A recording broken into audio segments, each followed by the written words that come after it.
From RTV6, this is Friday Football Frenzy. Lucas Oil Stadium. 3-0. Right, yes. Isn't that how it always works? Looking good there tonight. The Horseshoe Classic, Hamilton Southeastern and Lawrence Central, both ranked at the top 10 to start the season. It's the LC Bears, though, getting on the board first in this one this evening. Big Bryce Anderson. Look at him muscle his way through the line, drag a couple defenders, and he scores. 7-zip LC just less than 5 minutes into this one. Another one for Anderson before the end of the first quarter. Same play, just a little closer, only 3 yards this time. This one's actually still going on downtown. They just got into the fourth quarter. Lawrence Central up by 6, and we'll be there for the Colts on Monday night. And with that, we kick off another season of Friday Football Frenzy. Thanks for joining us tonight. I am Brad Brown, Dave First, covering IndyCar this weekend. He'll be right back here with us next Friday. 15 weeks. The goal for every team is to be playing all of them. We've got big games every Friday night from the MIC, the Metro Conference. The first of those tonight at Center Grove. CG hosting Warren Central. The Warriors earned the #1 ranking in the preseason. WC scored the first 20. CG finally scored in the fourth. Carson Steele scoring the first of what should be many this season. Still 8 minutes to go. CG maybe trying to make this one interesting with the Warriors. Stepped up to close it out. Romir Elliott runs this one in for the touchdown, and Warren opens with a 27-15 win as they are looking strong to start the season. Bishop Chatard High School has one of the most successful programs in all of Indiana. They've won 13 state championships. They've played football for more than 50 years. But until tonight, they never had a home game on campus. Well, the school opening its new stadium this week, and this was their first Friday night for the Trojans to run out in front of that home crowd. It looked good. Huge effort over the past couple of years and really a couple of decades to transform the area behind the school and in that neighborhood. For all of their success tonight meant an awful lot to a lot of people well before they kicked it off. From a standpoint of the experience of our current students, student athletes, to be here at home and the spirit that it's going to engender, and then to have alumni come back. They're going to come back here, where our home games that we played at all these other places weren't home. What a great matchup for the first night out. Brebeuf making the short drive down to face the Trojans. The Braves got the first big play of the game. Caleb Ellison over the top. Gabe Wright with the catch.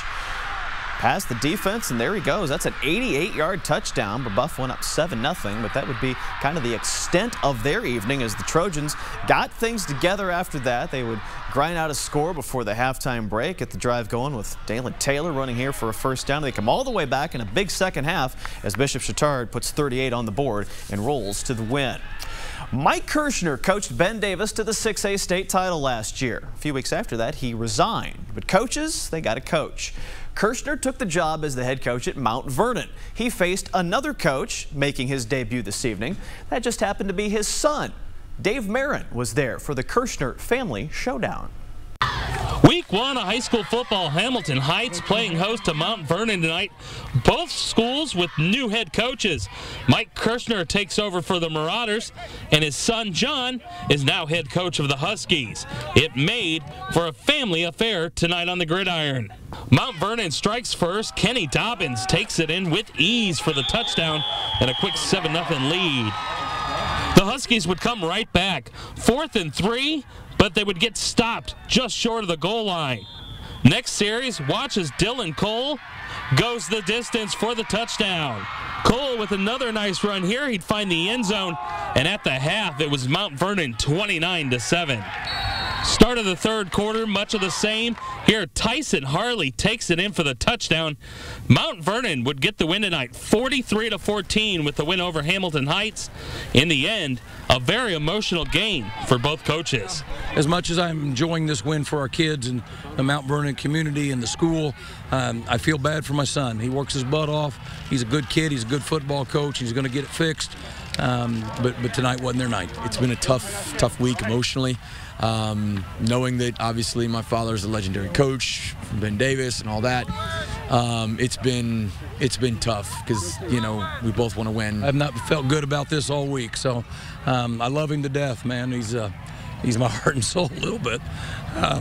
So it's tough, man. It's just tough. Dave Marin, Friday Football Frenzy. The apple doesn't fall too far from the tree there. Good stuff from the Kirshners tonight. How about Ben Davis, though? The Giants beginning defense of that state title. They were at home against Arsenal Tech tonight. Delbert Mims, big run up the middle for Beatty. Takes it down inside the 3-yard line. They would call his number for the short TD run. That put the Giants up 21-0. Still in the first half, they would get another one. This is a nice play here. Trent Gibson, the quarterback, has to scramble. Watch him air it out, and it's Dalen Carnell wide open for that score. BD hangs 51 on the board tonight in a big win over the Titans. Let's go over to Plainfield. The Quakers excited for their home opener, but taking on 4th-ranked Avon. Avon's going to be very good this season because this guy, running back Samson James, you're going to hear that name a lot this season. Short TD run gets Avon on the board. Plainfield trying to drive, but a turnover shuts it down. Aiden Moyers picked off by Tyler Anderson. That would set up their second score of the game. Henry Hessen, a long pass to Jalen Peterson. Look at this pretty pass and catch.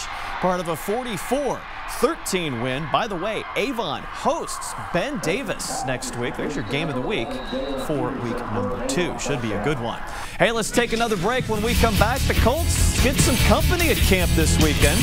We'll take a look at their Friday workout with the Ravens as we count down to Monday Night Football next.